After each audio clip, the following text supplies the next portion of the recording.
Everybody, this is তোফাইল। আজকের এই ভিডিওতে আমি তোমাদের সঙ্গে বেশ কিছু স্মার্ট ইংলিশ স্ট্রাকচারস তোমাদের সঙ্গে শেয়ার করব। ঠিক আছে, এই স্ট্রাকচারগুলো খুবই গুরুত্বপূর্ণ। এই স্ট্রাকচারগুলো আমাদের ইংলিশ স্পিকিং স্কিলসকে ইমপ্রুভ করতে সাহায্য করবে। So keep watching this video till the end and let's get started. Okay, তো আমরা প্রথম স্ট্রাকচারটা কি রয়েছে দেখে নিই। Both of them, both of them.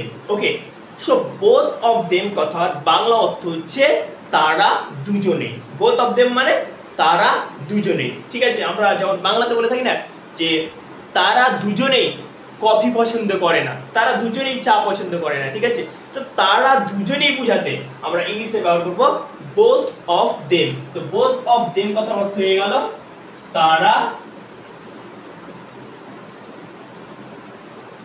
দুজনেই। বুঝা গেল? তাহলে বোথ অফ দেম কথার বাংলা অর্থ হলো তারা দুজনেই।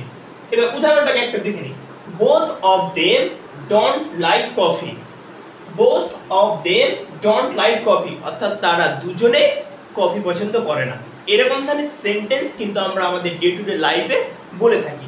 তাহলে both of them don't like coffee, তারা দুজনেই কফি পছন্দ করে না। তো বুঝতে পারলে এখানে তাহলে বোথ অফ দেম মানে তারা দুজনে। তুমি এই বাক্যটাকে আরো মানে বাড়াতে পারো নিজে থেকে। Both of them are very clever অর্থাৎ তারা দুজনেই অর্থাৎ তারা উভয় খুব চালাক। ঠিক আছে, নিজে থেকেও তুমি মাল্টিপল সেন্টেন্স তৈরি করতে পারো এই স্ট্রাকচারটা ফলো করে, রাইট? তারপরে কি আছে দেখো, both of you are stupid. এবার ধরে নাও আমরা বললাম বোথ অফ দেম মানে তারা দুজনে। এবার চলে এলো বোথ অফ ইউ। হয়তো তুমি বলতে চাইছো যে তোমরা দুজনে, তোমরা দুজনে। ঠিক আছে, তখন তোমরা কি লাগিয়ে দিবে? দেমের জায়গায় you. Both of you, both of you are stupid অর্থাৎ তোমরা দুজনেই বোকা। ঠিক আছে, both of you are stupid, তোমরা দুজনেই বোকা। বুঝতে পারলে? তো যখন বলবে যে কি তারা দুজনে তখন আমরা ব্যবহার করব বোথ অফ দেম। আর যখন বলবে যে কি তোমরা দুজনে তখন আমরা কি করব? Both of you. যেমন এখানে দিয়েছি both of you are stupid অর্থাৎ তোমরা দুজনেই বোকা। এখানে তুমি দিতে পারো অন্য কিছু দিতে পারো। আমি দিলাম স্মার্ট, রাইট? তাহলে কি হবে? Both of you are smart অর্থাৎ তোমরা দুজনেই চালাক। ওকে, এরকম ধরনের সেন্টেন্স কিন্তু আমরা আমাদের ডে টু ডে লাইফে বলে থাকি। তাহলে একটা স্ট্রাকচার বুঝতে পারলে আশা করি। ওকে, এবার তারপরে যে ফ্রেজটা রয়েছে, ঠিক আছে, সেটা হচ্ছে টু বি অনেস্ট। এটা আমরা স্পিকিং মানে কথা বলার টাইমে কিন্তু মানে ইংরেজি কথা বলার টাইমে এরকম ধরনের ফ্রেজ কিন্তু আমরা শুনতে পাই। To be honest, I don't like this. To be honest আমরা কখন ব্যবহার করব?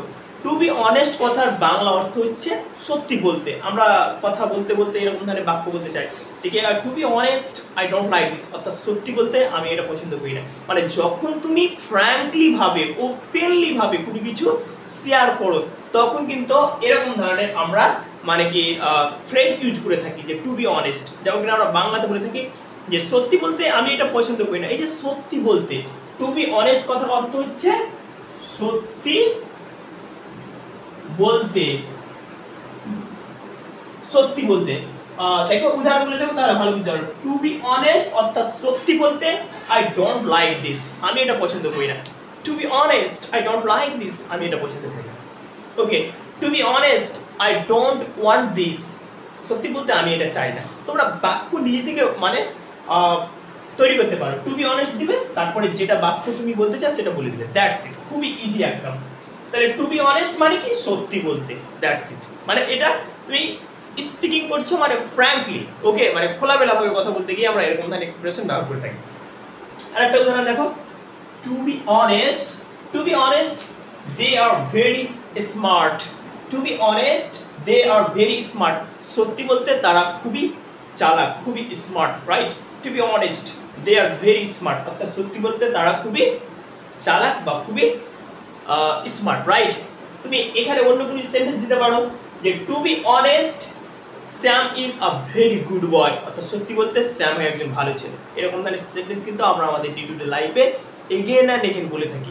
ওকে, সো টু বি অনেস্ট মানে সত্যি বলতে। আমি উদাহরণ দিয়ে বুঝিয়ে দিলাম যে মানে কোন কোন সিচুয়েশনে ব্যবহার করা যায়। ওকে, তারপরে যেটা মানে ফ্রেজ রয়েছে সেটা হচ্ছে ইটস আপ টু ইউ। এটা খুবই সুন্দর, ইটস আপ টু ইউ।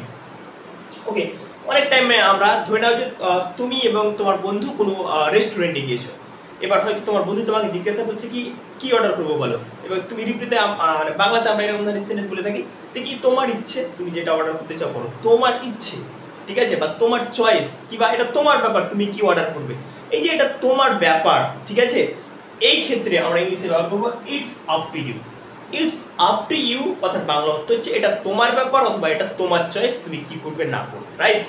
তো it's up to you basically means এটা তোমার ব্যাপার অথবা এটা তোমার চয়েস, ঠিক আছে। তাহলে ইটস আপ টু ইউ মানে এটা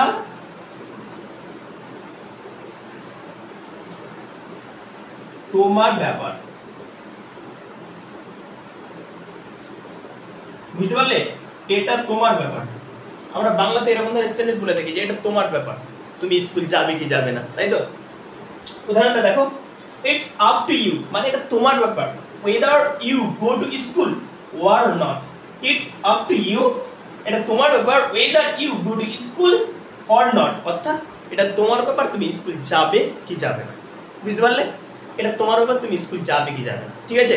তো আশা করি তোমরা এই তিনটি স্ট্রাকচার, তিনটি ফ্রেজেস যে ছিল, তাহলে বোথ অফ देम মানে তারা দুজনেই, ওকে, টু বি অনেস্ট মানে সত্যি বলতে, রাইট, এবং ইটস আপ টু ইউ মানে এটা তোমার ব্যাপার। ইটস আপ টু ইউ মানে কি হচ্ছে এটা তোমার ব্যাপার, okay. So thanks for watching this video. ভিডিওটি ভালো লাগলে অবশ্যই লাইক করবে এবং বাংলা থেকে ইংরেজি শেখার জন্য আমার এই ফেসবুক পেজটাকে ফলো করুন। Thank you.